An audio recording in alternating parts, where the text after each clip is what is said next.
Hello dear students, welcome back to our channel NEET universe. मेरा नाम है संजय पटेल और आज हम लोग NTA mock test number 24 solve करने वाले हैं। तो प्लीज़ जो लोग चैनल पर नए हैं तो सब्सक्राइब कर लीजिए इसको और वीडियो को लाइक कीजिए, अपने फ्रेंड्स के साथ शेयर कीजिए जिससे कि ज़्यादा से ज़्यादा लोगों के बीच पहुँच सके। ठीक है, तो चलिए शुरू करते हैं यहाँ पे। तो पहला क्वेश्चन हमारा है यहाँ पे बाल्मर सीरीज दिया गया। तो बाल्मर सीरीज का लैम्डा मैक्सिमम और लैम्डा मिनिमम के बारे में पूछा गया। ठीक है, लैम्डा मिन और लैम्डा मैक्स का रेशियो आपसे पूछा गया है। तो चलिए इसको हम सॉल्व करते हैं। तो लैम्डा का फार्मूला जो होता है 1/लैम्डा इक्वल टू होता है आर जेड स्क्वायर 1/n1 का स्क्वायर माइनस 1/n2 का स्क्वायर। ये होता है मेन फार्मूला। ठीक है, तो यहाँ से हमको सॉल्व करना है। तो अगर हाइड्रोजन एक्सपेक्ट्रम की बात की जाए तो जो जेड की वैल्यू होती है 1 होती है, तो जेड हम लोग हटा देते हैं। ठीक है, तो आर सीधे लिख देते हैं। तो यहाँ पे लैम्डा मैक्सिमम जब करेंगे तो 1/n1 स्क्वायर। बाल्मर सीरीज के लिए n1 की वैल्यू होती है 2, क्योंकि लाइमन के लिए 1 होती है, लाइमन होता है, फिर बाल्मर सीरीज होता है तो लाइमन के लिए 1 होता है n1 की वैल्यू, बाल्मर के लिए 2 होता है।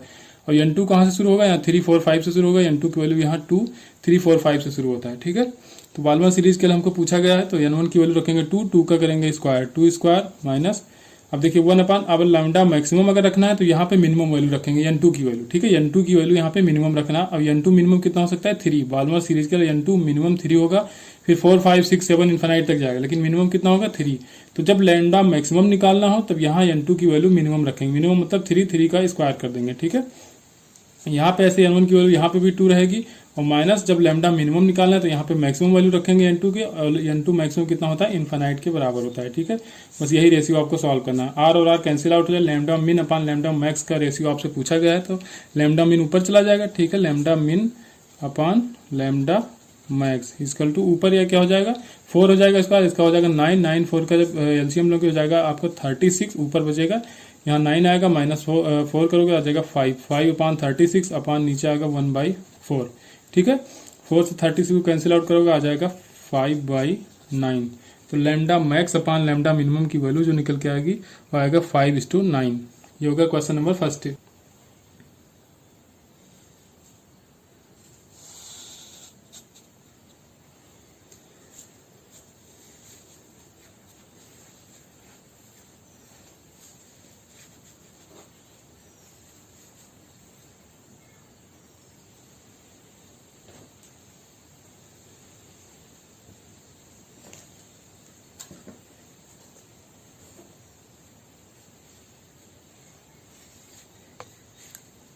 नेक्स्ट क्वेश्चन आपका दिया है आयनाइजेशन एनर्जी पूछा गया है हीलियम का। ठीक है, मिनिमम एनर्जी पोजीशन। तो मिनिमम एनर्जी पोजीशन जो इनर मोस्ट ऑर्बिटल होता है, फर्स्ट ऑर्बिटल, तो यहाँ पे n इक्वल टू 1 रखेंगे, वहां पे मिनिमम एनर्जी पोजीशन होता है। तो जो भी E होता है, En जो होता है वो होता है -13.6 upon n square into Z square, n square होगा। ठीक है, तो हमको हीलियम का निकालना है, तो En इक्वल टू हो जाएगा -13.6 इंटू जेड स्क्वायर। हीलियम का जेड कितना होता है? 2 होता है, 2 का स्क्वायर करोगे हो जाएगा 4 अपान n की वैल्यू 1 रखेंगे, क्योंकि यहाँ पे आपसे पूछा गया minimum energy level. Minimum energy level first orbital, तो n की वैल्यू 1 रखोगे, इसको मल्टीप्लाई कराओ, तो ये कितना 4 से 6 को मल्टीप्लाई कराओगे आ जाएगा 4 6 जा 24, 4 हो जाएगा, 2 आएगा और 4 3 जा 12 और 2 हो जाएगा 14, 4 1 बचेगा यहाँ पे 4 इंटू 4 ये हो जाएगा 5, तो -44 इलेक्ट्रॉन वोल्ट ये हो जाएगा बाइंडिंग एनर्जी। तो E की वैल्यू जो निकल के आ जाएगी 54.4 electron volt. Next question number 3 है। यहाँ पे 2 बॉल हैं। ठीक है, एक बॉल के पास इनिशियल वेलोसिटी v है जो दूसरे बॉल रेस्ट में है उससे टकराती है, टकराने के बाद आधी काइनेटिक एनर्जी लॉस हो जाती है। ठीक है, तो काइनेटिक एनर्जी k डैश देखा जाए तो कितना है? k/2, मतलब पहले काइनेटिक एनर्जी k था और k डैश कितना हो जाएगा? k/2। k डैश की वैल्यू लिखेंगे तो क्या लिखेंगे? हाफ m v डैश का स्क्वायर इक्वल टू k की value half m v square. Initial velocity v थी तो v स्क्वायर, तो ये तो हो जाएगा k की वैल्यू, लेकिन हाफ है। ठीक है, k/2 करना है तो /2 कर दो। अब यहाँ से जो कैंसिल आउट हो रहा है उसको कैंसिल करो, हाफ m यहाँ से कैंसिल हो जाएगा, तो यहाँ पे v डैश की वैल्यू निकालोगे तो क्या आ जाएगा? v/√2। ठीक है, v डैश की वैल्यू आ गई v/√2। अब E जो होता है तो होता है वेलोसिटी ऑफ सेपरेशन, मतलब v2 - v1, relative velocity of separation upon relative velocity of approach, मतलब u1 - u2। ठीक है, u1 कितना है यहाँ पे? v के बराबर, u2 है यहाँ पे 0, तो u2 0 है। और v1 देखिए पहले पार्टिकल का जो भी मास था तो m ही था, लेकिन वो टकराने के बाद जब दोनों मास सेम है, दोनों सेम मास है दोनों पार्टिकल का, तो टकराने के बाद ये रुक जाएगा, तो v1 हो जाएगा 0, मतलब बाद में वेलोसिटी 0 हो जाएगी आफ्टर कोलिजन। ठीक है, v2 दूसरे पार्टिकल का जो हमने निकाला है v/√2, बस वैल्यू रख दो। तो V2 की वैल्यू आई V/√2 और U1 कितना था, V के बराबर था, तो ये हो जाएगा V और V कैंसिल आउट हो जाएगा, E की वैल्यू आ जाएगी 1/√2। अब देखिए ये कैसे आता है, E = V2 - V1। अब देखिए यहाँ कहते हैं रिलेटिव वेलोसिटी ऑफ सेपरेशन, तो टकराने के बाद में जो दोनों पार्टिकल होते हैं, तो ये पार्टिकल दूर जा रहा होता है, ठीक है, इससे ये पहले वाले से वाला दूर जा रहा होता है, मतलब इनके बीच सेपरेशन बढ़ रहा है, ठीक है। तो रिलेटिव वेलोसिटी ऑफ सेपरेशन, अब यहाँ देखिए रिलेटिव वेलोसिटी ऑफ अप्रोच हम क्यों बोल रहे हैं, क्योंकि अगर ये U1 जो है इसको अप्रोच नहीं करेगा, अब यहाँ मान लो सपोज दैट कि U2 ज्यादा है U1 से, ठीक है, U2 ये वाला है, ये U1 से ज्यादा है, तो कभी टक्कर होगी ही नहीं, ये पीछा करेगा इसका, लेकिन ये पकड़ नहीं पाएगा क्योंकि U2 ज्यादा है, ठीक है। तो यहाँ पे क्या होना चाहिए, U1 - U2, तो बस जो रेस्टिट्यूशन कॉफिशिएंट आता है ये क्या होता है, V2 - V1 अपान U1 - U2, या कभी कभी यहाँ पे आगे माइनस लगा देता तो यहाँ भी U2 - U1 हो जाता है, ठीक है। तो चलिए मूव करते हैं क्वेश्चन नंबर 4 पे। क्वेश्चन नंबर 4 है, यहाँ पे एक 60 kg का मैन है, ठीक है, जो 1 मीटर पर सेकंड वेलोसिटी से चल रहा है, और ये एक ट्रॉली पे खड़ा हुआ है, ठीक है, ट्रॉली पे खड़ा हुआ है, ट्रॉली और ग्राउंड के बीच में कोई भी फ्रिक्शन नहीं है, ठीक है, ट्रॉली और ये ग्राउंड है, इसके बीच में कोई फ्रिक्शन नहीं है। तो ये मैन इस तरफ चलेगा, तो कह रहा है कि रिलेटिव वेलोसिटी जो भी आएगी इस ट्रॉली का, तो यहाँ पे डिस्प्लेसमेंट आपको बताना है, ठीक है। क्वेश्चन नंबर 4 है, यहाँ पे एक 60 kg का मैन है जो 1 मीटर पर सेकंड के स्पीड से एक ट्रॉली के ऊपर चल रहा है, ठीक है। ट्रॉली का वेट आपको दिया गया है 240 kg, ठीक है, ट्रॉली का भी मास दिया गया है 240 kg, और ये एक ग्राउंड पे खड़ी है ट्रॉली, ठीक है। तो मैन इस तरह मूव करता है तो ट्रॉली पीछे की तरफ भागेगी, तो यहाँ पे आपको रिलेटिव डिस्प्लेसमेंट बताना है, ग्राउंड के रेस्पेक्ट में डिस्प्लेसमेंट बताना है कि कितना होगा। जैसे मैन इस पे चलेगा ट्रॉली पे, ट्रॉली पीछे की तरफ चलेगी, तो आपको बताना है कि ग्राउंड के रेस्पेक्ट में कितना डिस्प्लेसमेंट होगा। तो पहले हम क्या करेंगे, ट्रॉली की वेलोसिटी निकालेंगे। ट्रॉली की वेलोसिटी कैसे निकालेंगे, तो लीनियर मोमेंटम को हम कंजर्व करेंगे, क्योंकि कोई भी एक्सटर्नल फोर्स यहाँ पे नहीं लग रहा है, ठीक है। तो M1 V1, तो M1 कितना है 60 है, V1 1 मीटर पर सेकंड है, M2 कितना हो जाएगा, ये 240 प्लस मैन का भी जो भी मास होगा इसमें ऐड हो जाएगा इंटू V2, तो V2 की वैल्यू निकालोगे तो 1/5 आएगा, ठीक है। ये हो जाएगा 60/300 करोगे तो 1/5 मीटर पर सेकंड आ गया V2 की, ठीक है। तो अब देखिए, अब रिलेटिव वेलोसिटी कितना होगा, अब ये हो जाएगा इधर 1/5, ये आ जाएगा 1/5 मीटर पर सेकंड से ट्रॉली इस तरफ जाएगी। तो अब आदमी किधर जा रहा है, इधर राइट साइड में जा रहा है, तो जो रिलेटिव वेलोसिटी आ गई तो 1 - 1/5, तो जो डिस्टेंस ये चलेगी, ठीक है, ग्राउंड के रेस्पेक्ट में जो डिस्टेंस चलेगा S मान लो, तो S कितना हो गया, रिलेटिव वेलोसिटी इंटू टाइम, तो रिलेटिव वेलोसिटी कितना आएगा 1 - 1/5 इंटू टाइम आपको दिया गया है 4 सेकंड, ठीक है। तो इसको जब एलसीएम लोगे, यहाँ पे एलसीएम आ जाएगा 5, ऊपर 5 - 1 हो जाएगा 4 इंटू 4 का 16/5, तो ये वैल्यू आ गई 3.2 मीटर, ठीक है। कितना चलेगा 3.2 मीटर।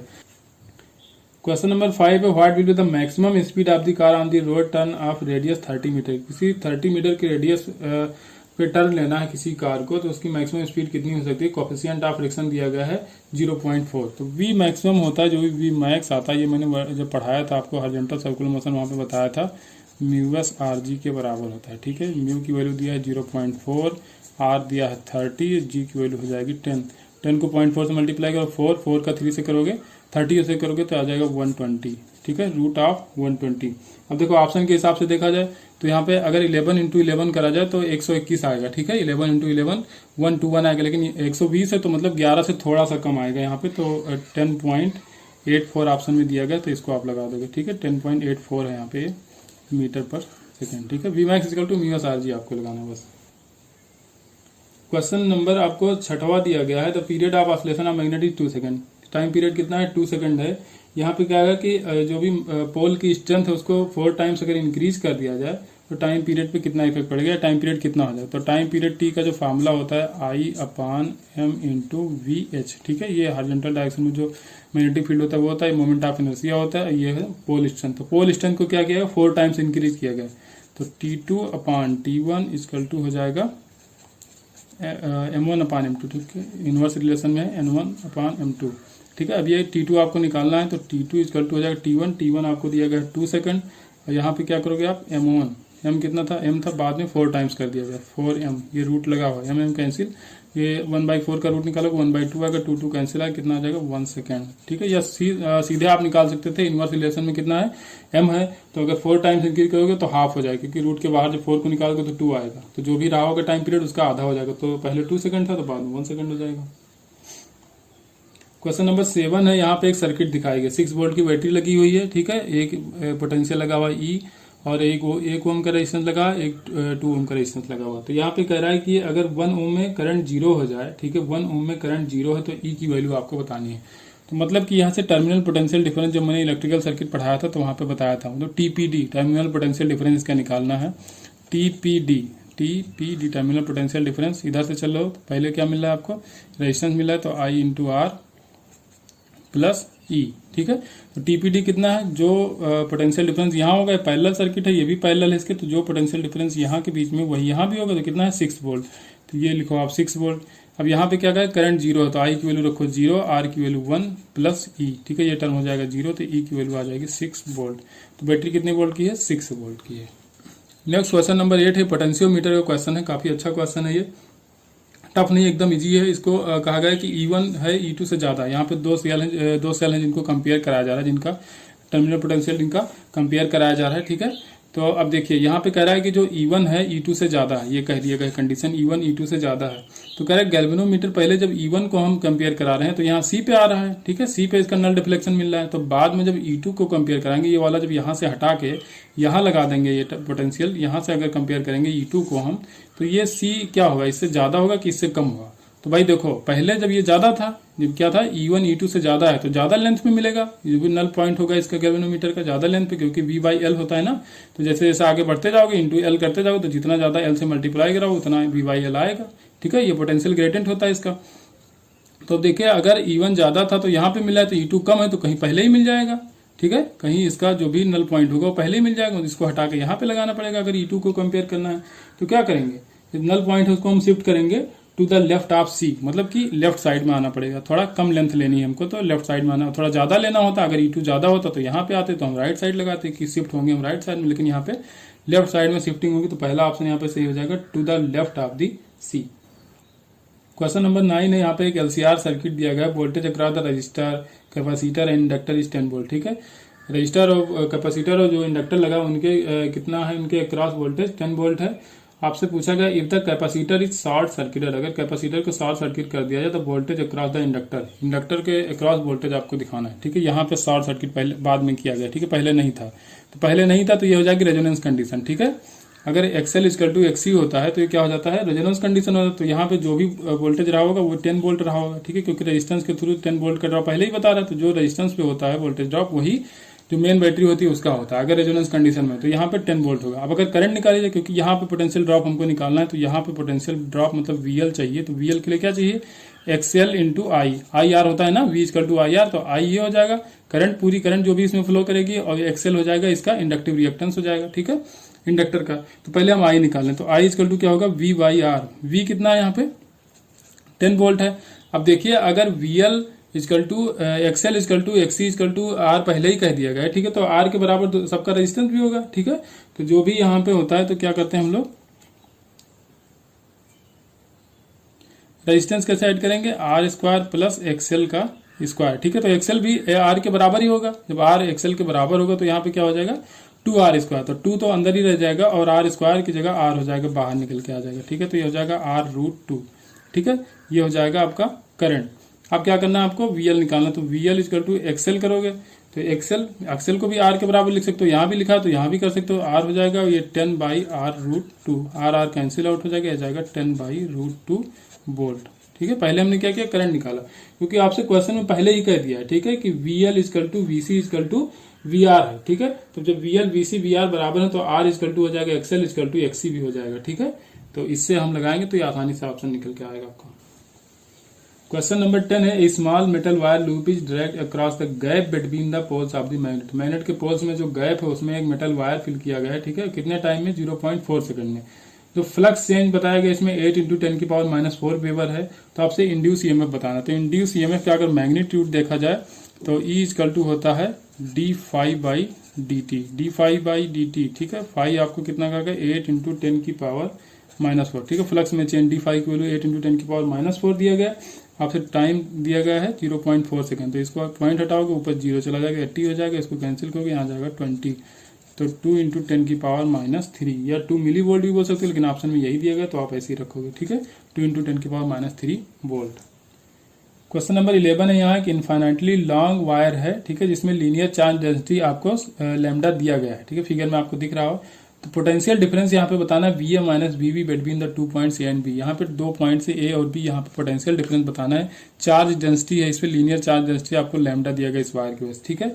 तो अब देखिए आपको क्या निकालना है यहाँ पे V A minus V B. तो V A minus V B के लिए हम क्या करेंगे, minus of V to A जाएंगे, ठीक है, वी टू ए जाएंगे, ई इंटू डी आर करेंगे, ठीक है, ई इंटू डी आर।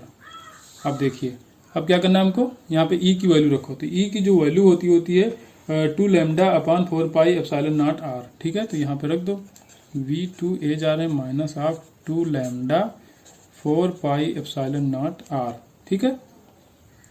अब आर देखिए इसमें 2 रखेंगे, जब आप ए पॉइंट का लेंगे तो आर रखेंगे और बी पॉइंट का रखेंगे तो 2r रखेंगे, लेकिन ये लिमिट हमने इसीलिए लगा दी ना कि ए से लेके बी से लेके ए तक। तो v की जगह r की लिमिट रखोगे, b कहाँ यहाँ 2r पे है तो v की जगह 2r रखोगे, r की जगह a की जगह पे r रखोगे, ठीक है।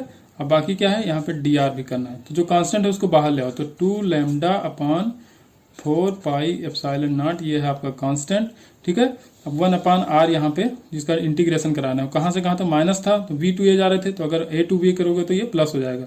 तो वी टू ए, वी मतलब 2r से r तक जा रहे थे, लेकिन r से अगर 2r जाओगे तो माइनस साइन हट जाएगा, ठीक है। तो हम चलेंगे r से लेकर 2r तक, और ये हो जाएगा 1 अपान डी आर। 1 अपान डी आर की जो 1 अपान आर का जो इंटीग्रेशन हो जाएगा ln इंटू आर, ठीक है। ln आर कहाँ से कहाँ तक, r से लेकर 2r तक। यहाँ पे क्या हो जाएगा 2 lambda upon 4 pi epsilon not, ठीक है। अब यहाँ क्या करना है, बस कुछ नहीं, अब यहाँ वैल्यू रख दो, तो ये हो जाएगा 2 लैम्डा 4 पाई एप्सिलॉन नॉट। यहाँ पे एक बार रखोगे, अपर लिमिट 2r है, अब माइनस आप, अब यहाँ क्या हो जाएगा ln 2r minus ln r। तो लॉग की प्रॉपर्टी होती है कि माइनस में लिखा है तो उसको बटे में भी लिख सकते हो, तो हो जाएगा 2r अपॉन r, r से r कैंसिल, तो ln 2 आ जाएगा। तो जो भी आएगा आपका V A minus V B निकल के आएगा 2 lambda upon 4 pi epsilon naught ln 2। Question number 12 है, यहाँ पे 3 कैपेसिटर्स दिए गए हैं और प्रत्येक की जो कैपेसिटी है वो 4 माइक्रोफैराड के बराबर है। तो कह रहा है इनको इस तरह कनेक्ट किया गया है कि इनका इफेक्टिव कैपेसिटेंस जो आ रहा है वो 6 माइक्रोफैराड के बराबर आ रहा है। तो इनको कैसे जोड़ा जाए, सबको सीरीज में जोड़ दिया जाए, सबको पैरेलल में जोड़ा जाए, कितने को पैरेलल में कितने को सीरीज में जोड़ा जाए। तो देखिए 3 ही कैपेसिटर, इसलिए प्रोबेबिलिटी बना के देख लेते हैं। अगर एक की कैपेसिटी कितनी है 4 माइक्रोफैराड, अगर तीनों को आप सीरीज में जोड़ दोगे, ठीक है, तो 1 अपान सी करके जोड़ोगे इनको, ठीक है, तो यहाँ पे नहीं आएगा, 6 के बराबर तो नहीं आएगा। अगर सबको आप पैरेलल में जोड़ दोगे तो पैरेलल में सीधे जोड़ोगे तो 4 + 4 + 4 मतलब 12 हो जाएगा, तो ये भी नहीं हो सकता। अगर 2 को यहाँ पे पैरेलल में जोड़ दिया जाए, ठीक है, 2 को अगर पैरेलल में जोड़ दिया जाए तो 4 और 4 ये पैरेलल में, तो 4 4 8 हो जाएंगे, और प्लस ये 1 4 हो जाएगा आपका सीरीज में, तो 4 4 8 और 8 और 4 का सीरीज में जब आएगा तब भी नहीं हो पाएगा। अब देखिए 2 को हम सीरीज में जोड़ दें, ठीक है, 2 को सीरीज में जोड़ो, तो 2 अगर सीरीज में जोड़ो तो 4 और 4 सीरीज में हो जाएंगे, और 1 इनके साथ पैरेलल में लगा दो, ठीक है। एक कैपेसिटर है, रेजिस्टेंस नहीं है, सॉरी, ये कैपेसिटर्स हैं, ठीक है। तो 2 को हमसे सीरीज में लगा, 1 को हमने लगा दिया पैरेलल, तो 2 को सीरीज में लगाओ तो 4 4 का आधा 2 हो जाएगा, और 2 और यहाँ पे एक 4 है तो 4 और 2 6 हो जाएंगे। इसका मतलब 2 कैपेसिटर्स जो है उनको सीरीज में लगाया जाए और तीसरे को उनके साथ पैरेलल में लगाया जाए, तो इनका इफेक्टिव जो कैपेसिटेंस आएगा वो हो जाएगा 6 के बराबर, ठीक है। 3 ही था इसलिए हमने प्रोबेबिलिटी बना के देख ली, इसमें फार्मूला यूज करने की कोई जरूरत नहीं है, ठीक है। तो थोड़ा ही तो टाइम लगा, 1 मिनट से कम ही लगा इसमें। नेक्स्ट क्वेश्चन नंबर 13 है, यहाँ पे 2 सैटेलाइट दी गई हैं, एक का मास m है और दूसरे का मास 9m है, ठीक है। ये ऑर्बिटिंग हो रही है एक प्लेनेट के अराउंड सर्कुलर ऑर्बिट में, रेडियस r में, ठीक है। तो इसमें पूछा गया the frequency of revolution will be in the ratio, आपको फ्रीक्वेंसी का आपको रेशियो बताना है, ठीक है, फ्रीक्वेंसी का रेशियो बताना है। यहाँ पे देखिए पहले टाइम पीरियड हम देख लेते हैं, तो टाइम पीरियड t जो भी होता है, तो time period t equal to होता है 2 पाई r³ अपॉन gm, ठीक है, gm है ये।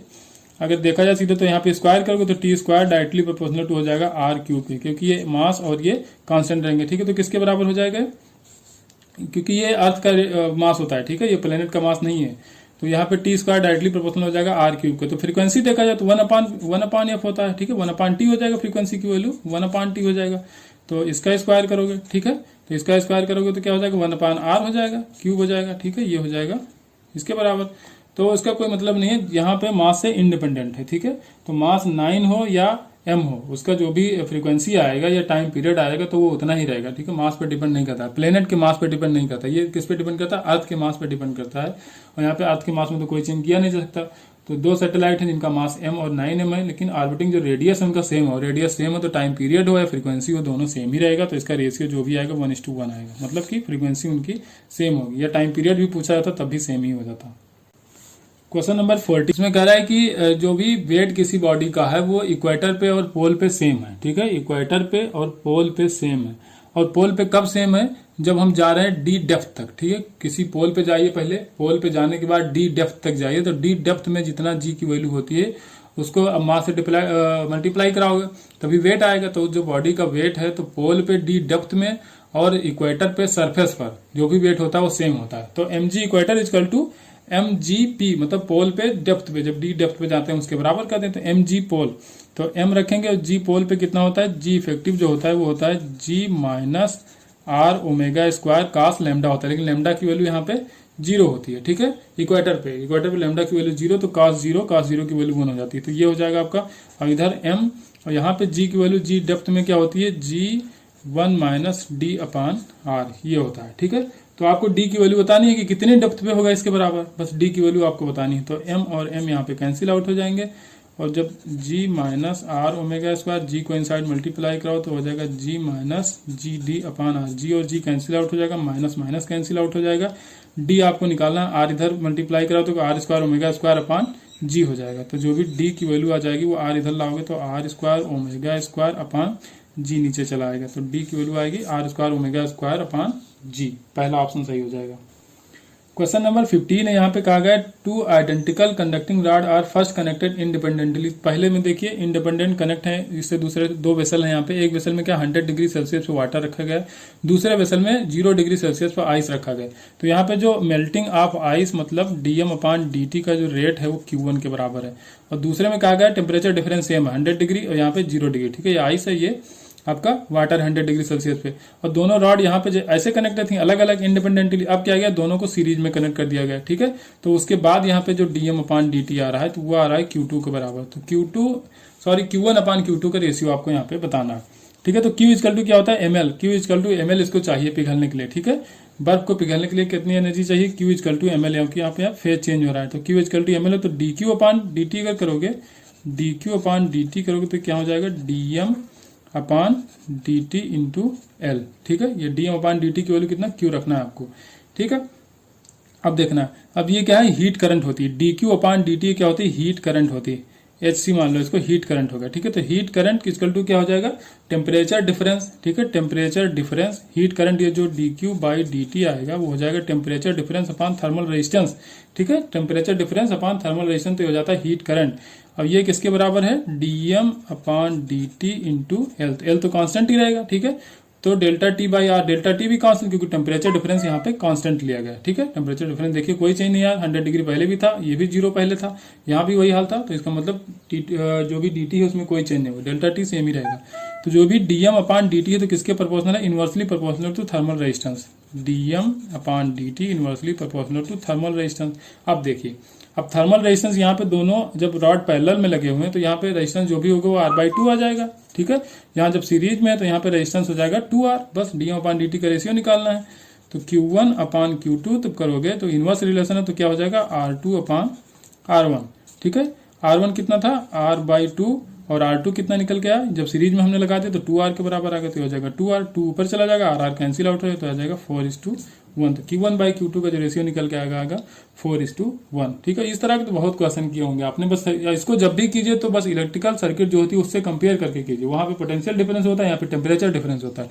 वहां पे इलेक्ट्रिकल करंट होती है, यहाँ पे थर्मल करंट होती है। वहां पोटेंशियल डिफरेंस लिया आता था। ठीक है, low potential to high potential to low potential current वहां पे फ्लो करती थी। यहाँ पे high temperature to low temperature, यहाँ पे हीट करंट फ्लो करती है। क्वेश्चन नंबर 16 है, यहाँ पे वर्क डन बताना है। पीवी ग्राफ दिया गया, कुछ नहीं करना है, बस पीवी ग्राफ का एरिया निकाल देना है।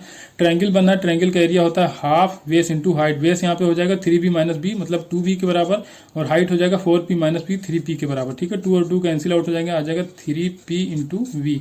तो वर्क डन जो निकल के आ जाएगा वो आएगा 3p b के बराबर। वॉल्यूम एरिया निकाला था लेकिन वॉल्यूम एक्सिस पे निकाला था। ठीक है, यहाँ पे क्या हो जाएगा? ये आपका प्रेशर एक्सिस है। ठीक है, यहाँ पे प्रेशर दिया गया, ये वॉल्यूम एक्सिस है। ठीक है, ये वॉल्यूम एक्सिस है।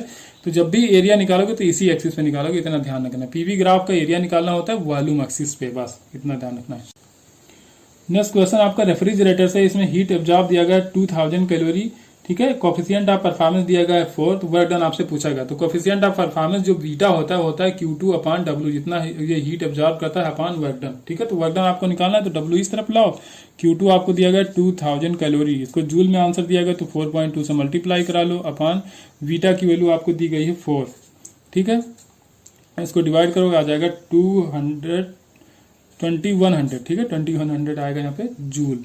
ठीक है, वैसे भी देखो तो 4.2 को 4 से कैंसिल आउट करोगे तो 4 जाएगा। ठीक है, 4 1 4 पॉइंट लगाओगे, यहाँ पे 2 है, 0 बढ़ाओ 20 हो जाएगा, 5 से मल्टीप्लाई कराओ। ठीक है, अब यहाँ से 2 0 हटाओ, ये हो जाएगा सीधे 105 दुनिया कितना हो जाएगा 210, और यहाँ से 1 0 और है तो हो जाएगा सीधे 2100। तो सिंपल कैलकुलेशन करो, ज्यादा इसको फैलाओ मत। ठीक है, जितना सिंपल कैलकुलेशन करोगे आसानी उतनी होगी आपको आंसर निकालने में। ठीक है, क्वेश्चन नंबर 18 देखना है हमको।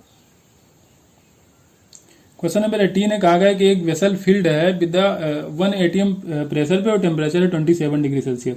बाद में कह रहा है कि आधा मास इसका रिमूव कर दिया था, आधा मास क्या किया गया, रिमूव किया गया, और टेम्परेचर कितना हो गया 87 डिग्री सेल्सियस। तो प्रेशर बताने की प्रेशर कितना होगा। ठीक है, कोई वेसल था, उसमें 10 atm प्रेशर पे 27 डिग्री सेल्सियस पे कोई गैस भरी हुई थी, बाद में उस गैस का आधा मास रिमूव किया गया। ठीक है, आधा मास रिमूव किया गया, याद रखना आधा मास। ठीक है, बाद में टेम्परेचर कितना हो गया 87 डिग्री सेल्सियस हो गया, तो आपको बताना है कि प्रेशर कितना होगा। तो पीवी इक्वल टू एनआरटी से अगर देखें तो पीवी इक्वल टू एन की जगह हमने मास अपॉन मॉलिक्यूलर मास रख दिया। ठीक है, इंटू आरटी कर दिया, तो आपको वॉल्यूम तो सेम ही रहेगा, सेम वेसल है तो वॉल्यूम सेम हो जाएगा। ठीक है, तो यहाँ पे क्या करें, और ये मॉलिक्यूलर वेट भी सेम रहेगा। ठीक है, गैस का क्योंकि गैस तो चेंज हो नहीं रही है, तो ये हो जाएगा P upon W T equal to हो जाएगा P1 W1 मान लो T1 equal to P2 W2 T2। ठीक है, P2 आपको निकालना, P2 एक तरफ रखो, बाकी सारी चीजों के एक तरफ। तो P2 एक तरफ रखेंगे, W2 और T2 यहाँ ऊपर चला जाएगा P1 के साथ।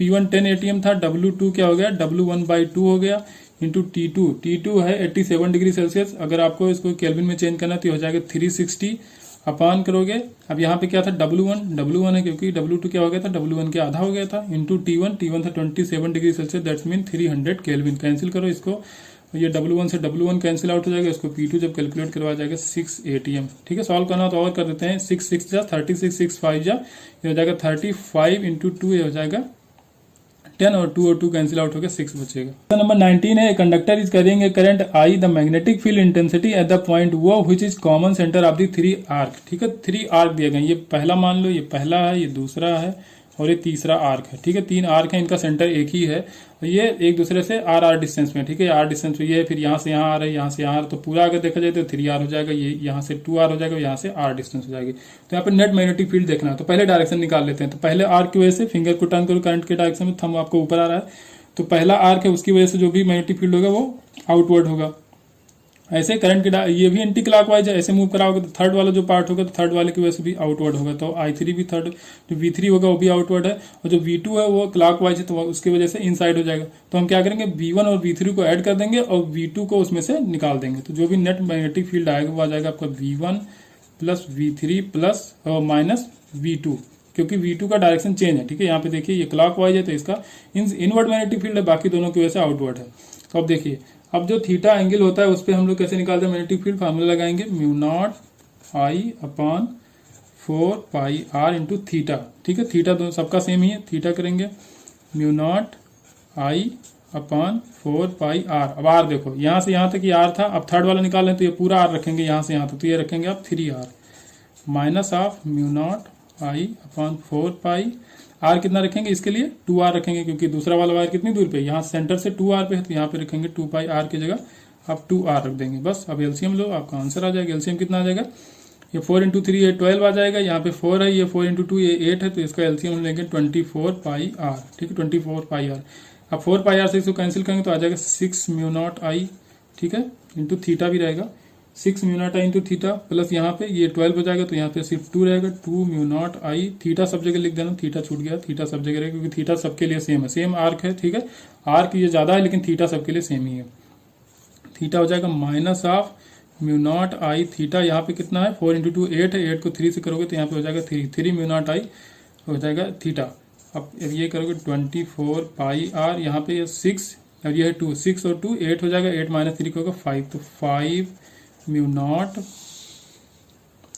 यहाँ पे कितना हो जाएगा 6 μ0I थीटा प्लस ये कितना हो जाएगा 2 μ0I theta minus μ0I theta 3।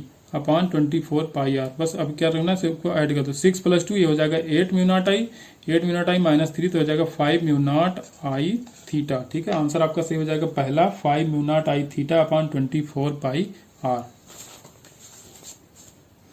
Question number 20 यहाँ पे identify the correct statement among the following. जो 4 ऑप्शन देगा उसमें करंट आपको स्टेटमेंट बताना है कौन सा करेक्ट होगा।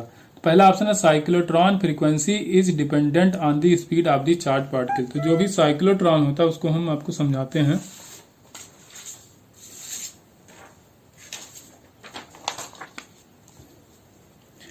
साइक्लोट्रॉन का जो टाइम पीरियड होता है तो वो होता है 2πm/q × v। यहाँ पे स्पीड कहीं भी नहीं आ रहा है, ठीक है, स्पीड नहीं आ रहा है। तो जब टाइम पीरियड डिपेंड नहीं कर रहा है स्पीड पर तो फ्रीक्वेंसी 1/t होता है। तो ठीक है, तो अगर फ्रीक्वेंसी आप देखोगे तो क्या हो जाएगा qv/2πm। ठीक है, qv/2πm, तो फ्रीक्वेंसी भी डिपेंड नहीं कर रहा है स्पीड पे। ठीक है, तो पहला ऑप्शन गलत हो जाएगा। यहाँ पे cyclotron frequency depend on the speed of the charge particle, ये ऑप्शन गलत हो गया। अब दूसरा ऑप्शन यहाँ पे kinetic energy of the charge particle in the cyclotron does not depend on its mass. ठीक है, कह रहा है काइनेटिक एनर्जी के मास पे डिपेंड नहीं है। काइनेटिक एनर्जी क्या होता है, हाफ mv²। ठीक है, v हमको नहीं पता है तो v यहां से निकालेंगे, r = होता है mv/q × v।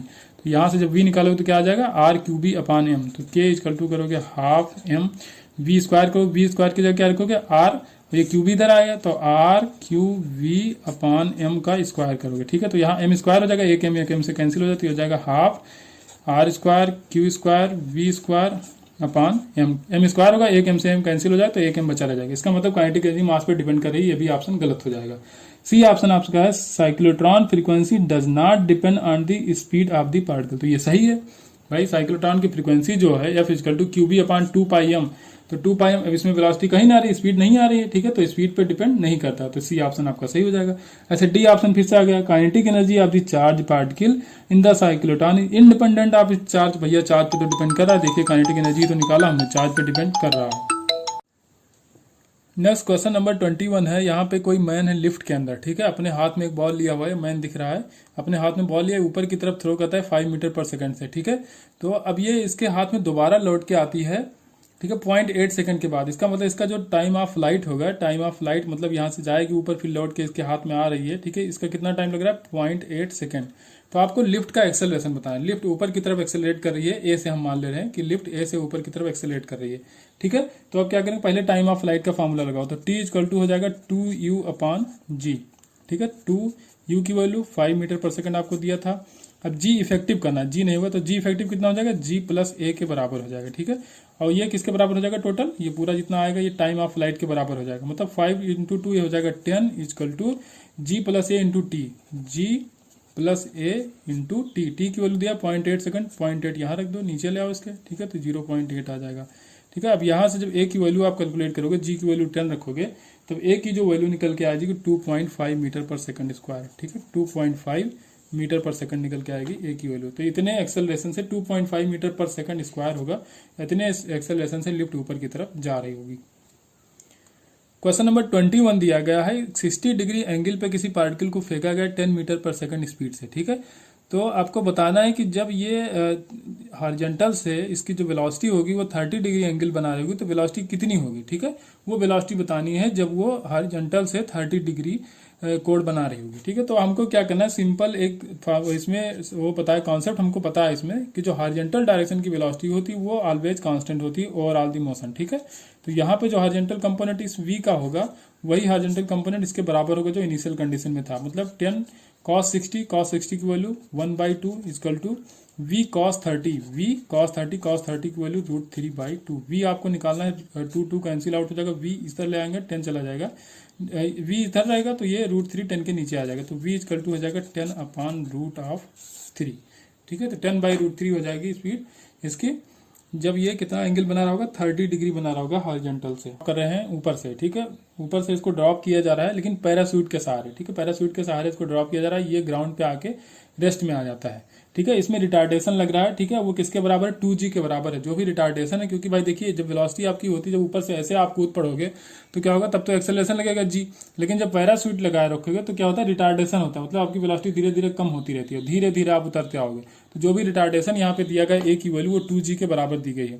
ठीक है, तो आपसे पूछा है कि फोर्स कितना एग्जर्ट होगा ग्राउंड पे। ठीक है, the force exerted on the ground is, तो देखिए फोर्स, अब यहाँ पे इक्वेशन बैलेंस करो तो एफ ऊपर की तरफ एफ माइनस इसका वेट जो mg लगेगा नीचे लगेगा, तो वेट यहाँ पे w दिया गया है क्वेश्चन में, तो w रखो, तो f माइनस mg की जगह आप w रखो, इक्वल टू m इंटू ए करोगे, ठीक है, ये हो जाएगा जो रिटार्डेशन हो रहा है। अब m हमको नहीं पता, तो देखिए mg इक्वल टू क्या दिया है क्वेश्चन में, w दिया गया है, ठीक है, तो m इक्वल टू क्या हो जाएगा w अपान g रख दो, तो जहाँ पे m रखना है वहाँ पे w अपान g रख देंगे यहाँ पे, तो f माइनस w अपान g करोगे, इसके m की जगह w के इधर ले आओ, w माइनस m की जगह क्या रखोगे w अपान g, और a की जगह कितना रखोगे 2g, आपको दिया गया रिटार्डेशन 2g के बराबर, g और g कैंसिल आउट हो जाएगा, तो यहाँ पे क्या हो जाएगा आपका, इधर माइनस था तो इधर जाएगा तो प्लस हो जाएगा, ठीक है, ये प्लस रहेगा और ये तो पहले ही प्लस था, ठीक है, तो ये हो जाएगा f इक्वल टू 3w के बराबर, ठीक, समझ में आया कि नहीं, f माइनस w था ना, तो f के इधर जब w ले जाओगे तो ये वाला माइनस w यहाँ प्लस w हो जाएगा, और m की जगह w अपान g रखोगे, a की जगह 2g रखोगे, रिटार्डेशन आपको दिया गया, g से g कैंसिल आउट हो जाएगा, तो 2w plus w equal to हो जाएगा 3w,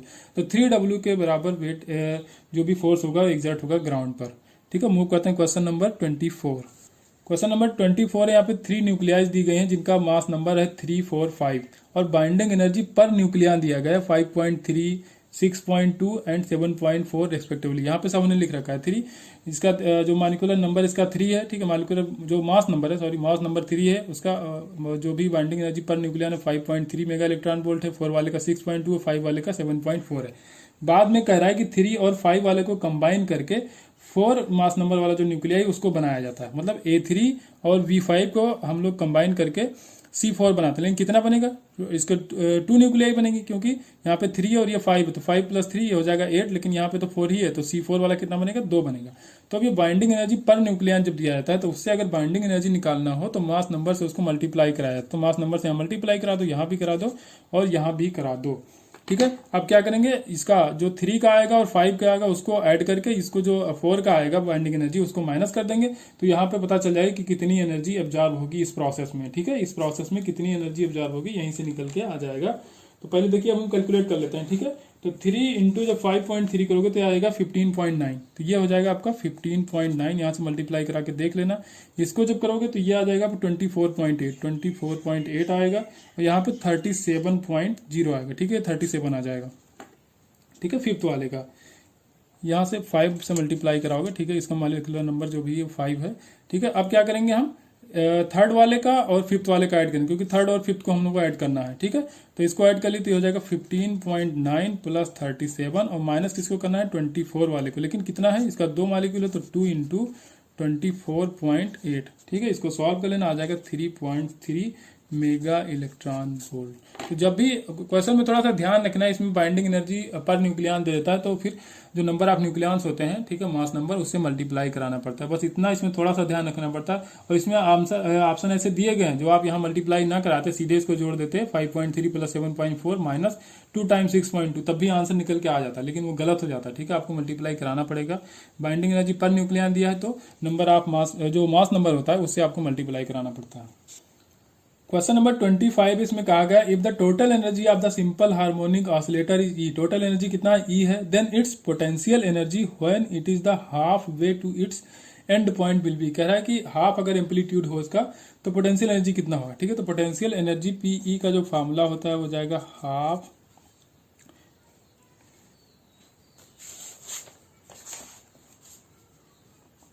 पोटेंशियल एनर्जी पीई का जो फार्मूला हो जाएगा 1/2 m omega square Y square, m omega square Y square. अब y की जगह आपने कहा है कि a/2, जब एम्पलीट्यूड आधा हो तब बताना है आपको, पोटेंशियल एनर्जी टोटल एनर्जी के फॉर्म में बताना, तो half m omega square Y square की जगह a/2 रखोगे तो हो जाएगा a²/4, ठीक है, a²/4 हो जाएगा। अब 1/2 m ओमेगा स्क्वायर a² ये होता है टोटल एनर्जी, ठीक है, तो इसकी जगह आप लिख दोगे E और यहाँ रहेगा 1/4 हो जाएगा E/4, तो पोटेंशियल एनर्जी कितना आ जाएगी, हाफ ऑफ द एम्पलीट्यूड पे E/4। अब आपको एक ट्रिक बता रहे हैं हम, यहाँ पे थोड़ा सा टाइम लगेगा, लेकिन ये बहुत अच्छा ट्रिक है, आपके और भी क्वेश्चन इससे सॉल्व हो जाएंगे, और इससे पहले इस तरह के क्वेश्चन हम कराएं तो उसमें भी आपको कैलकुलेशन नहीं करनी पड़ेगी, ठीक है। तो इसको आराम से आप लोग देखिए, थोड़ा ध्यान से देखिएगा। अब ये है आपका मीन पोजीशन, ठीक है, ये है आपका मीन पोजीशन। एसएचएम समझा रहे थे मीन पोजीशन से आपको टू एंड फ्रो मूव करना होता है, टू एंड फ्रो, ठीक है। तो यहाँ जाओगे, फिर यहाँ से यहाँ आओगे, फिर इधर जाओगे, फिर यहाँ आओगे, तब पूरा एक ऑसिलेशन कंप्लीट होगा, ठीक है। यहाँ से यहाँ पहुंचोगे, फिर यहाँ से यहाँ लौट के आओगे मीन पोजीशन, मीन से फिर इस तरफ एक्सट्रीम पे जाओगे, निगेटिव स्ट्रीम पे, निगेटिव स्ट्रीम से फिर से जीरो पे आओगे, तब एक ऑसिलेशन पूरा होगा। तो हम एक तरफ का बता रहे हैं, बाकी आप ध्यान रखना, ठीक है, आपको निकल जाएगा। जो इधर होगा वही सेम चीज इधर भी रिपीट होगा, लेकिन एक ही तरफ का हम बता रहे हैं, उससे आपका क्वेश्चन निकलता जाएगा। इससे आगे वाला 26 नंबर का क्वेश्चन है, इससे सेम निकल जाएगा। जैसे ये क्वेश्चन मैंने आपको बताया, तो आप याद रखो कि पोटेंशियल एनर्जी कहाँ पे कितना होगा, और इतना ही पूछा जाता है आपसे। या तो एंगल देके पूछा जाता है कि फेज डिफरेंस देके पूछ जाएगा, या तो एम्पलीट्यूड देके पूछा जाता है, ठीक है। डिस्प्लेसमेंट देके पूछेगा या एंगुलर डिस्प्लेसमेंट, दो ही से पूछता है। तो देखो पोटेंशियल एनर्जी अगर आप मीन पोजीशन पे हो, अगर मीन पोजीशन पे आप हो तो पोटेंशियल एनर्जी यहाँ पे क्या होगा, जीरो होगा, क्योंकि यहाँ पे वेलोसिटी हाईएस्ट होती है। तो यहाँ पे पोटेंशियल एनर्जी जीरो होगा, और तब काइनेटिक एनर्जी क्या होगा, मैक्सिमम होगा, क्योंकि टोटल एनर्जी ओवरऑल कांस्टेंट रहती है, उसमें कोई चेंज नहीं होता। किसी भी पॉइंट पे जाओ तो जो टोटल एनर्जी वो तो कांस्टेंट रहेगी। तो अगर यहाँ पे पोटेंशियल एनर्जी जीरो है तो काइनेटिक एनर्जी यहाँ पे मैक्सिमम, दैट्स मीन 100% हो जाएगी। अब देखो, अब यहाँ से सीधे चले जाओ a/2 पे, जब हाफ ऑफ द एम्पलीट्यूड पे पहुंचोगे तो वहां पे जो फेज डिफरेंस होगा π/6 आएगा। तो π/6 जाओ या एम्पलीट्यूड आधा पे जाओ, तो वहां पे 25% पोटेंशियल एनर्जी होगा, 75% आपका क्या हो जाएगा, काइनेटिक एनर्जी। तो यही तो आपसे क्वेश्चन में पूछा गया था कि a/2 एम्पलीट्यूड पे कितना पोटेंशियल एनर्जी होगा टोटल का। तो टोटल कितना है, 25%। 25% का मतलब E/4, 1/4। 25% कितना होता है, 1/4 ही तो होता है। ऐसे और आगे जाओ, अगर एम्पलीट्यूड a/√2 हो, a/√2 डिस्टेंस पे कितना होगा, तो ये π/4 होगा। एंगुलर डिस्प्लेसमेंट देखोगे तो π/4 होगा, वहां पे कितना होगा, 50% होगा, ठीक है। 50% अगर पोटेंशियल एनर्जी है तो 50% काइनेटिक एनर्जी भी होगा। अब इस तरह का क्वेश्चन लास्ट पेपर या उससे एक पेपर पहले आया था कि कितने डिस्प्लेसमेंट पे जो पोटेंशियल एनर्जी होता है काइनेटिक एनर्जी के बराबर होता है। तो यहां से आप सीधे देख सकते हो a/√2 डिस्प्लेसमेंट पे, वहां पे मैंने बताया था कि x/√2 प्लस माइनस √2, इधर आओगे तब भी वही होगा, यहां जाओगे तब भी होगा। तो a/√2 पे kinetic energy potential energy same होता है। ये आपसे एंगल में पूछा है तो π/4 बोलना कि π/4 जो एंगुलर डिस्प्लेसमेंट होगा तो वहां पे पोटेंशियल एनर्जी और काइनेटिक एनर्जी बराबर होता है। उसके आगे जाओगे तो √3a/2 पे कितना होगा, 75% पोटेंशियल एनर्जी और 25% काइनेटिक एनर्जी हो जाएगा। ऐसे जब एक्सट्रीम पोजीशन पे पहुंचोगे, जब पूरा एम्पलीट्यूड आप चले जाओगे एक्सट्रीम पोजीशन पे, तो वहां पे क्या होगा, वहां पे उसकी वेलोसिटी जीरो, तो वेलोसिटी जीरो हो जाएगी। जो एक्सट्रीम पे पहुंचने के बाद लौटना होगा उसको फिर से, तो यहाँ पे वेलोसिटी एक टाइम के लिए जीरो होगा, तो काइनेटिक एनर्जी वहां पे जीरो और पोटेंशियल एनर्जी हो जाएगी मैक्सिमम। तो इस तरह आप याद रखो, ऐसे काइनेटिक एनर्जी जहां पे पोटेंशियल एनर्जी निकाल लोगे वहां काइनेटिक एनर्जी खुद ही निकाल लोगे, 100 से माइनस कर देना, आ जाएगा आपका। तो इसको आप याद रखोगे ना तो बहुत बार काम आएगा ये। तो ये आप ऐसे इसको याद कर लो, एक बार लिख के याद कर लेना, इसको थोड़ा सा पॉज करके किसी पेपर पे लिख लीजिए इसको। अब बार बार थोड़ा 1-2 बार देख लेंगे ना तो क्लियर हो जाएगा, क्योंकि यहाँ थोड़ा सा ही वेरिएशन है। देखिए 25%, 50%, फिर क्या है 75%, फिर 100%, तो इतना ही चेंज आ रहा है, तो आप आराम से इसको याद कर सकते हो। अब नेक्स्ट क्वेश्चन में इसको कैसे यूज करेंगे वो हम बताते हैं। For the simple harmonic oscillator the potential energy equal to kinetic energy. कह रहा है कि कितनी बार पोटेंशियल एनर्जी काइनेटिक एनर्जी के बराबर होगा एक कंप्लीट ऑसिलेशन में। तो देखिए कंप्लीट ऑसिलेशन पहले ही मैंने बताया था, यहां से शुरू करके यहां जाओगे, फिर से लौट के यहां आओगे, और यहां से नेगेटिव स्ट्रीम पे जाओगे, फिर से लौट के जब मीन पोजीशन पे आओगे तब एक ऑसिलेशन आपका कंप्लीट होगा। तो देखिए यहां से जब यहां जाओगे तो a/√2 आपको मिला, और a/√2 पे क्या होता है, काइनेटिक एनर्जी पोटेंशियल एनर्जी के बराबर होता है। तो एक बार यहाँ पे बराबर हुआ, फिर से यहाँ पहुंचे, यहाँ से लौट के आया यहाँ पे, फिर से पहुंचो यहाँ, तो यहाँ फिर बराबर हो जाएगा।